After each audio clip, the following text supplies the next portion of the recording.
Hi, good morning everyone. Councilwoman Monica Rodriguez here at our beautiful Lopez Canyon educational facility where on a normal occasion we would have our monthly seminars with our local garden native, Mr. List, from who leads our Sylmar agriculture program over at Sylmar Charter High School. You know, we're so grateful to have Mr. List. He's been a really wonderful partner to help expand people's knowledge base and familiarity and comfort level with harvesting their own fruits and vegetables. And I think, you know, unfortunately, because of the pandemic, well, fortunately and unfortunately, because of the pandemic, what people have discovered very quickly is the need to become more familiar in how to harvest their own fruits and vegetables. We're fortunate that here in the Northeast San Fernando Valley, home to a lot of great historic agricultural space, that we have someone like Mr. List who can help teach us how to make use of maybe some of that downtime we have, given that many of us are still not out and about. Hopefully you're not going to be out and about much given the numbers recently, but we're going to be doing and teaching everybody about how to take some everyday items and helping to produce your own fruits and vegetables at home. We want to encourage everybody to be part of harvesting their own fruits and vegetables, and Mr. List is going to walk us through all of that, and I'm going to be here to be a participant in this. But yes, we are still here at Sanitation Property, and our thanks to our friends at the Bureau of Sanitation for their continued support with all of this beautiful facility here to make better use and more accessibility here at Lopez Canyon. In addition to our wonderful free compost that is still available. If folks want compost, need compost, we still have that pile available here for everyone to take full advantage of. So with that, I want to encourage everybody also, there's a link on this Facebook live video that will provide you to register if you are a resident in the 7th Council District, whether you're in Sylmar, Pacoima, Sunland, Tujunga, Shadow Hills. We are going to be mailing 2 packs of free seeds, and I want to thank Mr. List for helping us out with that, but you got to register on the link that is provided via Eventbrite. So we want to make sure you all register for that. And so with that, I turn it over to our very capable and familiar host, Mr. Steve List. Thank you, Councilmember. I am so glad to be back. The last meeting and the last workshop we had was the end of February, and I really, really missed not only this place, but I missed all of you. And it looks like little by little we'll be coming back. In what capacity, I really don't know yet. The new norm, I really don't like that cliche, but it's the truth. We are here at Lopez Canyon Environmental Center with Councilmember Monica Rodriguez, an old friend. We've been doing environmental workshops, environmental projects ever since she's been in office, and even when you were Public Works, we've been doing it. And she's been a great partner, and we get stuff done. CD7 is like no other, and I'm bragging, sorry, but we have some stuff up here that nobody else does. I am a horticulture teacher, and what we're going to do today is we're going to talk a little bit about what we grow here organically, what you guys can do in your yards very easily, very inexpensively, and just to show you a little bit of what we have. There's a few items here. All of this was grown at Sylmar High School, so it can be done. With that, I want to give you a brief lesson on what a victory garden is. You can see all my nostalgic signs here. We used this for an event last year at We Rise, and ironically, we brought this back, and now we're using it quite a bit now. The press, a lot of people are saying, do a victory garden. What's a victory garden? A victory garden is something that was made up or happened in prior to World War I or during World War I, prior to us being involved. What happened was in Europe, they did not have enough food. So the United States was shipping all of our food over to Europe. Then we got involved in the war, and then more and more food kept going over there. So that depleted our agriculture sources. So the government encouraged everybody to grow their own garden. This continued into World War II. And it kind of was like a jump-starting effect that everybody could have their own garden, their own backyard garden. So with this pandemic we're having, everybody is staying home, and guess what they get to do? They get to grow their own garden. The nursery industry is booming. Everybody's going to the nurseries, they're buying stuff, they're growing stuff. And what we've done is we do it anyhow. Whether this was happening or not, I was going to do it, but this is going to show you what we do. That being said, what I'd like to do is just come over here and perhaps, council member, would you like to ask some questions on all these goodies we have here? We, at Silmar, we have 43 varieties of tomatoes, okay? Also, we have 6 varieties that we planted back. April 1st, I planted these, and you can see how big they are. So we have all different kinds of varieties. So one of my favorites has been the Japanese hybrids. This is the Rike. This is the Aiko. This is the pear tomato. This one, there we go. We have the Monastery Gold.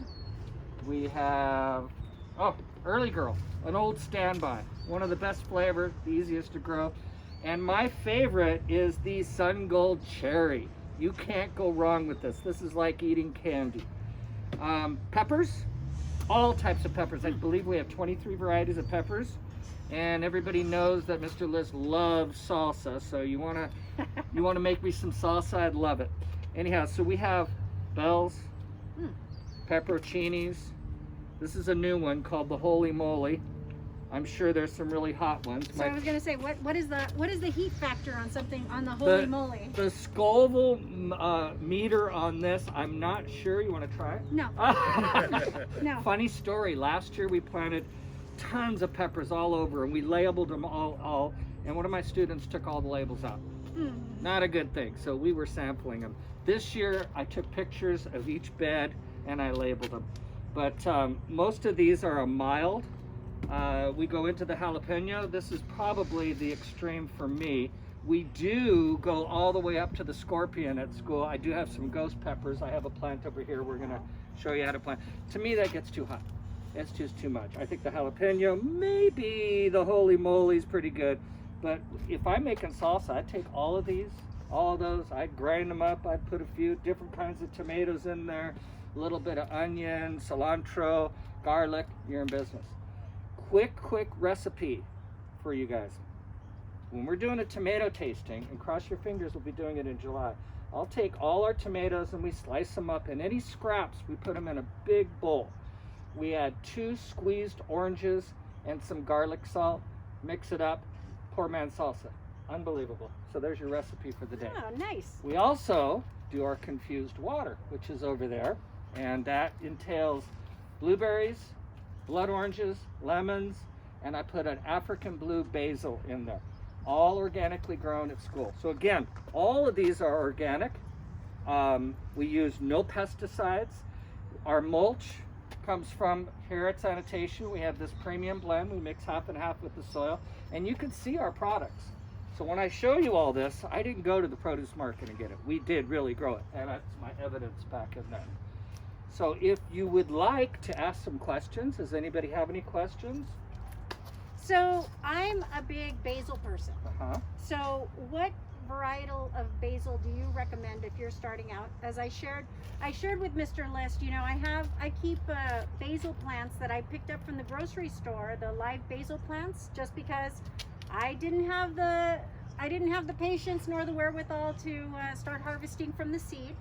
But I went to the grocery store, I bought my live basil, and I planted it, and it's doing beautifully in my windowsill because it's getting sunlight, it's getting watered, and it's growing like crazy. In fact, I split it in half and repotted it so that it could continue to grow. But I was sharing with Mr. List, I'm having difficulties taking it outside because of something that's eating it, and it's not me eating it. So what recommendations do you have for how to best prepare, how to take care of our fruits and veggies or herbs from some of the pests that might come into the garden? Well, you also sent me a message asking about it. If you guys know, I do a lot of social media. I encourage asking questions. And the councilwoman, she texts me, how do I keep the pests off my basil? Number one, a healthy plant is very, very important. So I encourage a lot of organic matter, a lot of compost in your soils, and using organic fertilizers. Get that plant extremely strong, and you won't have very many pest problems. Also, the key is be very careful about spraying. Once you start spraying a plant, you're going to have to spray it all the time. What that does is it disrupts the biological balance of the environment. So you spray, you kill off the bad insects, but you're also killing the good insects. So sometimes it's okay to have a little bit of insects presence, a little bit of damage going on, that's okay. But if it gets extreme, you start by spraying with a little soapy water, washing it down, picking it. But really what you want is a really hardy, strong plant. When you take a plant from outside or in a greenhouse and you move it, it can tend to go into shock. And you could either lose it or it's just not going to be really good for a week or two, but then it'll boom up. One thing we were talking about with our basils is the kind of basil that she has is called the Italian or the Genovese. When that's growing and it goes to flower, you want to always pinch that flower off. If you don't, what happens is the basil will stunt, it won't grow, and then also it'll be bitter. But that's not true with like your Thai basils, your African blue, your cinnamon basils. You kind of want the flowers. And I have some over here, and we're gonna plant up an herb garden in a minute. But the key to pests and things is have a strong plant, and the plant should overcome any of your problems. Starting out with some pesticides, but be very careful. I'm not a big fan of any pesticides. Anything that's not organic. As you can see, this is our product. We do it with not much care. I guess I'm very lucky at Selmar. We don't have too many bug problems. Do we have any other questions in the audience? We have a question from one person in the audience. Ari Herrera says, I had a tomato plant that got eaten by snails. What can I do to keep that from happening again? Snails can be very difficult. Couple things I like to do. One, you could take a saucer of beer. Okay, the malt in the beer will attract the snails. They'll go in there and they will drown. If you have a dog or a cat, dogs probably more. The dogs might drink the beer, so be careful of that. There are some organic snail baits on the market. Sluggo has one, and what it has a coarse sand in it and some cinnamon, where the snails come and they just scratch themselves. So also, if your plants are vigorously growing and they're like those back there, they're healthy, you know what, the snails aren't going to bother. Okay, the key to a good tomato: neglect and no water. Let them dry out. Wow. But you didn't know that, huh? No. Yeah. So I got a question. Okay. If you have one pot, say you have a planter, maybe even this size, what are good herbs or plants that you could probably co-locate in the same pot that would require similar amounts of water or attention? Herbs are all very, very drought tolerant. They don't need a lot of care. They don't need a lot of water. I like to mix up a lot of herbs and just let them go crazy and harvest and enjoy it. My herb gardens always tend to get overgrown, but I have so much fun with them. Be careful about mint.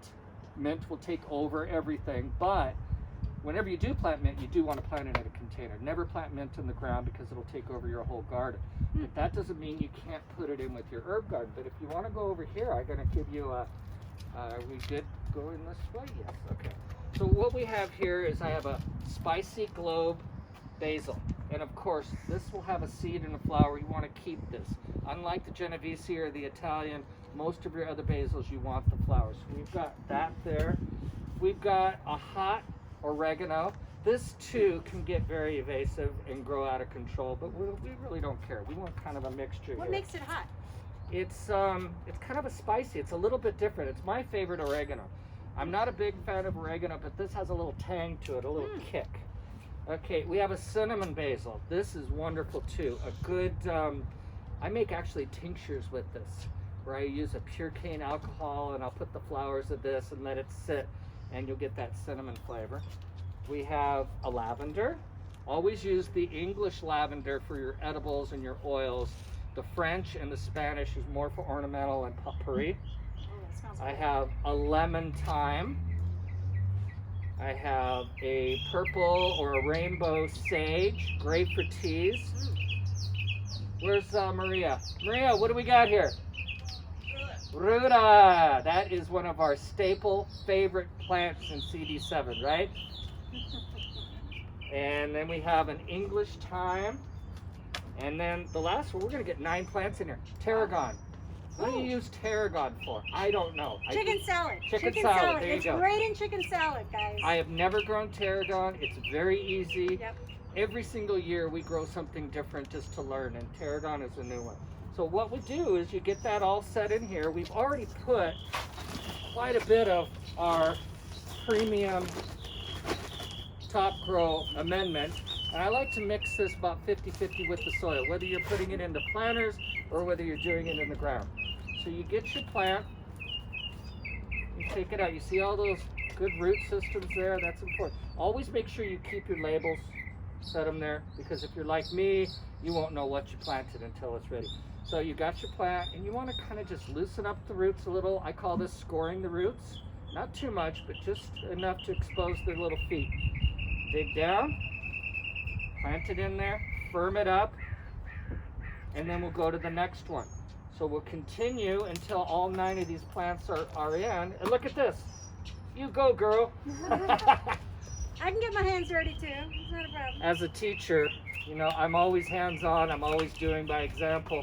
And the more I do, it tends to have more of the students wanting to do it. So when you see me at school, you'll always see me in the dirt. I like that you call them feet. Feet, yeah. I always got little nicknames for everything. Even my students have nicknames. It's the only way I remember. I call my tomatoes Toms. If you've been following me on social media, we always talk about my Toms. It's, you know, the soil's very spongy. Like it has like some bounce to it and give, which is unlike the soil in my backyard. So that already shows me what I've got wrong. And so how much of a mix do you recommend in terms of, because I don't know about you guys, but I've got very dense You soil. have a clay soil. Yeah. You live in the Granada Hills area, Mission which Hills. is Mission Hills, Granada Hills. That's where I grew up. It's one of the worst soils in LA. A lot of amendments, very important. What I like to tell people to do in that kind of soil, a lot of redwood compost, a lot of the premium soil mix, and also add calcium sulfate or gypsum. And that will help break down the soil. And composting your garden constantly, and that will dwindle down. It'll kind of break up the soil there. But having a bad soil like that can be good because it will retain the moisture a lot more. But it's going to take a little bit more elbow grease and a little bit more work. Knowing your soil is so important for a garden. People go, well, how am I going to save water? What am I going to do? I have 3 points that I stress to people. Number 1, you need to know your soil, whether it's a sandy soil or a clay soil. Sandy soil is going to require a lot more water. Clay soil is not. Number 2, understand the plant. What kind of sun it needs, what kind of water it needs. Study your plant and know what it needs. And then the third thing I always recommend is know your sprinkler systems. How much water it's putting out, what kind of sprinkler it is, the timers, all those. You do those 3 things, you're going to save water and the plant's going to be a lot happier. So we got one more. You want to go ahead and finish that? You're doing good. You're hired. Well, I got to be honest, watching you, I'm always so concerned about injuring the root system when I would plant, and I was always very ginger about it, but you were just like, Nah, just go to town. yeah, that's good. They're going to be fine. And by the way, all these plants were grown at Silmar Agriculture. These were about that small when school stopped. So any of my students that are watching, these are your products. This is what you did. So Congratulations, guys. Yeah, you got television stars now on here. Now, last thing you do after you plant is what? Water? Water, yay! And guess what? Once again, we forgot our watering can. So we're gonna use one of the pitchers and water, but you can't forget water. Keep these babies damp for the first 7 to 10 days and then start pulling back. I recommend a moisture meter and going down. If it's damp, don't water. I don't like to water, okay? And not because I want to save water and save money or anything. I do it because the plant doesn't like it. You want to deep soak it. You want to get the roots down there. For the health of the plant, be very careful with your water. If you put your moisture meter down and it says not to water, don't. Okay? If the plant's wilting and it doesn't look good, sometimes that's from overwater. So underwater and overwater, the symptoms are very much the same. So that being said, do we have any more questions out there? We have one question from Okay. the audience. He says, is there any plants you know of that will survive the summer heat in the valley? Most of mine get burnt. Well, getting your plants planted early and timing is the most important. As you can see, our tomatoes back here were planted at the beginning of April, end of March, and they will take the 100-degree weather without any problem. They're very mature, very big. They'll do it. It depends what he wants. Does he want flowers? The key to taking the hot temperatures is getting them in, getting a good root system, and having a healthy plant that will take the temperatures. I understand the heat, and I understand there's problems. When it gets above 110, there's almost no hope. But a healthy plant, you're okay. Every year we have a series of maybe 4 or 5 days where we go 110 plus, and at that point, literally a tomato plant can die. My plants have been really good, and they've gone through the last several years that we had those heat spells, only because they're very, very healthy and very strong and a good root system. But getting your plants planted early, getting them mature to take the hot temperatures is very important. Planting now is a little bit difficult. You have a question? What can you plant today? What can you plant today? You could still plant your squashes, pumpkins. You better get your pumpkins in. Get them in now. You'll have them ready for you end of October. Any of your root crops, radishes, turnips, carrots, beets, they could be planted year-round. Herbs, year-round. It's a little late on the tomatoes. Corn you can plant. You can plant corn almost, the last crop of corn probably end of August to get into November, so you can still plant corn. Well, what about like if folks are going to be signing up for the seeds? How can they go ahead and start that process given the oncoming heat? Okay, a lot of the seeds you might not be able to plant right now. Some of them you will. We got a random bunch. You're going to get a pack of flowers. You're going to get a pack of vegetables. Most of the seeds are summer seeds. If you're getting a tomato or pepper, get them started. You still should be okay, but you might get corn or beans or squash or cucumbers. Go ahead and just stick them in the ground and water them. You don't need to keep them inside. You don't need to germinate them. It's hot enough where you want to get them right in the ground and get them going ASAP. How are we doing out there? Everybody good? And we have a question? Yes, Maria? I love the way how you guys plan to create that little garden in your bags. But my question is, where can I get the kind of boxes? Where can you get these boxes? If it's for you, I'll give you one right now. How do you know? We are in partners with Butler Box, and they give me a super duper discount along with some donations. But if people want these things, they can contact me and I can make arrangements for them to purchase them, and I can get them a good price on it. The soil, you can get your soil amendment here. Plant material, you come to my workshops. Let's cross our fingers, we have one at the end of July, and I usually have quite a bit of giveaways. But answer to your question, some of your nurseries have these. I'm sure you can make them too. You can make them, Yeah. and the other thing is, don't underestimate what you might already have around your house. Some people have old, my friend Ron Finley, right?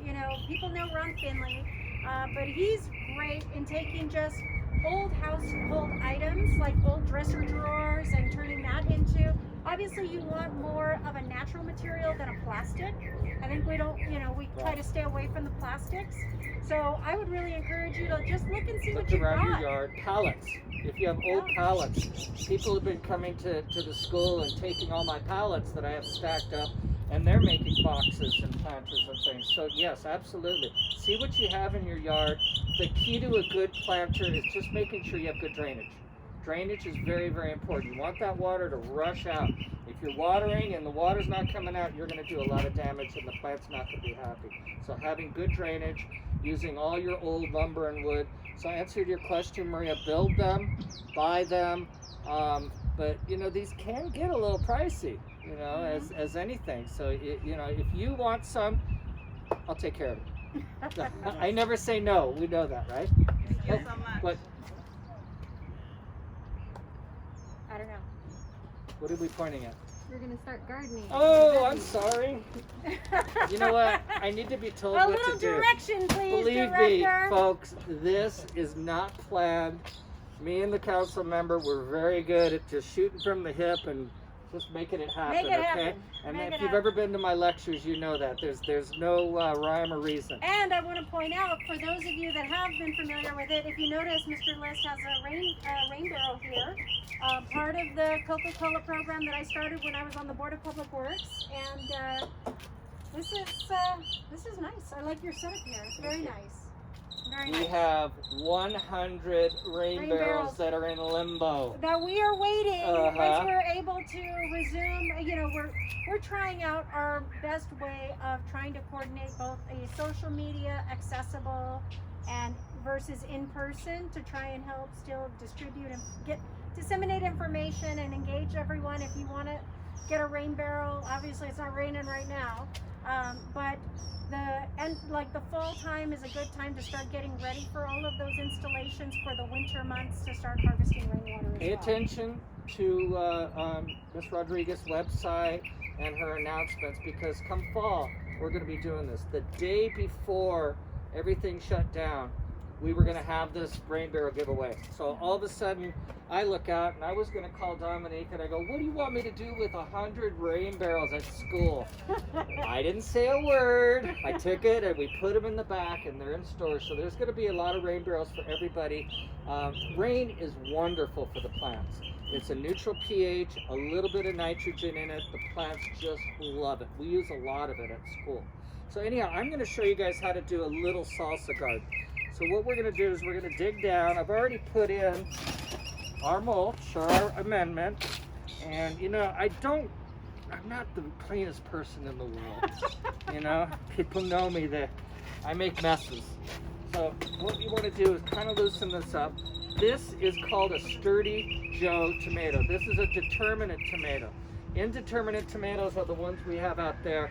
What that means is they need cages, they need support, and they're going to give you tomatoes quite a bit for a month or two. Your determinate tomatoes are going to give you, bam, tomatoes right away, and they don't need any type of support. They're a bush tomato. So let's kind of see what we have here. Not bad. Oh, see? Oh, well. So anyhow, we're gonna, the little feet are little, huh? So we're gonna go ahead and plant this in here. Tomatoes can be planted deep. You can plant them above the crown of the plant. But in this case, I don't want to plant it too deep because I don't want to hurt the little babies. So we have our tomato in the middle. General rule of thumb with an indeterminate tomato and the tomatoes that you plant with cages and support system, you need a 2 by 2 by 2 container or area. Don't plant them too much together. If you look at our plants back there, there's 2 tomatoes in each of those boxes. I could have gotten away with 1. So don't overplant them. So we've got a tomato, we got a pepper. What do we have here? We got a ghost pepper. Ah! Are those hot? Oh, the hot, well, they're the third hottest. I think the first is the Carolina Reaper, then the Scorpion, and then the Ghost. More of a novelty than anything. Again, kind of do your little feet. So let me ask a question. So jalapenos. Has anyone else had problems with the lack of heat with jalapenos sometimes? You have to move on to like serranos, right? Because they're not hot enough. Why does it seem as if jalapenos have precipitously gotten less heat? You know what, I've had that, but my feeling is the longer you keep them on the vine, the much hotter they're going to get. Okay. That's my perspective with it. Also, a good, strong, fertilized plant is going to give you a better produce. Okay, so we've got a ghost pepper, we got a tomato, and over here I got, these are Hungarian hot wax, which I really like. Go ahead and put one in here. That's all I brought. Oh wait, no. This is, here's a really good one that I like, because you know, I like salsa. This is called the garden salsa. I could probably just tell you any type of pepper and you wouldn't know the difference because they all look the same, but I don't like to lie. Anyhow, garden salsa. You're missing cilantro. Okay, cilantro. A little bit of advice on Okay, cilantro. It's not the time to plant it. That's a winter plant. Okay, good to know. The best success that we've had at Silmar with cilantro is we let it go to seed. Okay, we let the cilantro grow up, let it go to seed, and then it comes back. I've always had a tough time. What does that getting mean, going. let it go to seed? Let it go to flower, and let the seeds drop and then next year it's going to come back. Got it. It's very prolific and invasive. It can take over, but I've had best success with growing cilantro by doing that. I have a hard time with getting it going when it's young, but you want to do that in the winter time. So what about some of the, some of us have been obviously cooking a lot more at home because of COVID and stay-at-home orders. Sometimes that potato sprouts, sometimes that onion sprouts. How do you best take that and perhaps turn it into something anew? Well, let's start with potatoes. Potatoes, what you can do is there's eyes on the side of them, okay? And you want to take one that has at least 2 eyes and slice it off and let it callus a little bit first, maybe a day or 2, and then stick it in the ground. The problem with potatoes is they will grow like crazy. They will grow, and they can be very evasive and prolific, right? We grow sweet potatoes, and it literally is taken over our mound. We have a hugelkultur area. We threw a few potatoes, and it's just going crazy. Oh, wow. Onions, very easy too. You could literally take the onion and stick the whole onion into the ground, and it'll grow, and then it'll send off shoots to get more. You can plant them by seeds. You can plant them. You can go buy the little baby bulbs. That's the best way for me. I'll go in the fall. I'll go over to one of our nurseries, and I'll get a bag of onion sets, they call them, and they're about that big. And I'll get some purple, some white, some browns, and I'll mix them all up. I like that kind of thing. I like to just mix them up and try. If it doesn't work, next year I'll change my mind. That's another thing I really want you people to understand is when you're gardening, take notes. Make sure constantly you have a journal. So next year you know what you did correctly and what you did wrong. Gardening is a hit and miss thing. You're going to learn more by failure than you are for success. And if we look, do you want to look around here now? Okay. If you look, I'm going to give you a quick lesson. There's a couple do's and don'ts with our tomatoes. By the way, we have 6 varieties of tomatoes here. And 4 of them are the Japanese hybrids. You can see how big they are, how large they are. Very, very little water. They were all staked, they were all caged. This one over here got so heavy that it just collapsed. So a good, strong cage is very, very important. Very little water. And Department of Sanitation has been so good to us. They called me a couple weeks ago, and we couldn't take these boxes off. They built these boxes for one reason, so that the deer and the rabbits don't come and eat our plants. Well, all of a sudden we can't take them. So they came out and they built me little doors. So I'm so pleased. And now we can just come right in here and we can start picking these tomatoes. And this is the Aiko. So this is a pear tomato. And they take, oh my goodness, they take just like candy. I'm gonna pull my mask down, so please forgive me. There's nothing like a fresh tomato. I go to the market, I buy a tomato. I'm not a big fan. Pull out a little piece of basil. We'll have a caprese right now. There we go. So we're gonna go in here. I'll try one. There you go. Oops, I'm gonna eat mine. Oh, that is sweet. Oh, that's good. Wow. Wow. The proof is in the pudding. So all my lectures, all my online stuff, if you don't believe what I tell you, come and look. Yeah. Don't water your tomatoes, okay? I have them in large containers, and we average every 2 to 3 weeks watering. People go, oh, how do you do that? We just do it. So neglect is very, very important. If you have a tomato plant and it's growing really good, it's getting a lot of flowers, the flowers are dropping off, 99% of the time it's from overwatering. So keep that in mind. Lots of organic fertilizer, a little bit of water. So we do also have some peppers growing in here. They're a little bit on the slow side because it's a little shadier here, but they're full of peppers.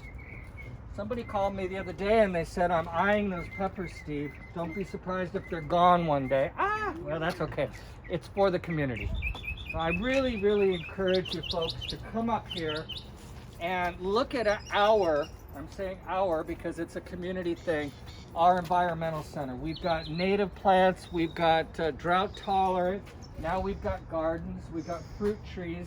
We're going to continue building this and adding, and it has become a gem. I mean, this is a hidden gem that not a lot of people, I don't think there's any council districts that have this, do they? Yeah, well, I'm sure one of these days, Sorry, other council districts. Well, they're going to be calling. They'll probably call me. Hey, Mr. List, can you come over and do it? Yeah, that's another surprise. We're going to be doing workshops for each council district next year. So, hold on, we're going to be doing it. In what capacity, who knows? We'll figure it out. Please have patience with us. But I know we're coming up on time, folks, and we just want to thank you for participating with us. Learning how to do your own food harvesting, I think, is a very important way for us to not only keep busy, but do something very productive for our families. And again, sign up using the Eventbrite link that is provided in this Facebook Live video. We'll be able to send you, if you're in the 7th Council District, free seeds so that you can practice harvesting your own fruits and vegetables or flowers, depending on the random draw of what we are providing. But again, we want to thank you. We are fortunate to have a number of community gardens in the 7th District. I saw some folks from Sunland Tahunga, the Finn Garden, that is doing so beautifully. We have our Roger Jessup Park. We've got some wonderful community members. El Carrizo. So we have a lot of wonderful community gardens that we want to encourage everybody. The sustainable part of having a great community gardens means the community is involved. So we want to invite you to be a part of it as well, so that we can keep that going for everyone. But thank you, Mr. List. Thank you it's for always, having me. Always fun to This be was here. her idea, and you know, when I'm asked something, especially gardens, I jump on it. Thanks, everybody. Thanks, Happy everyone. gardening.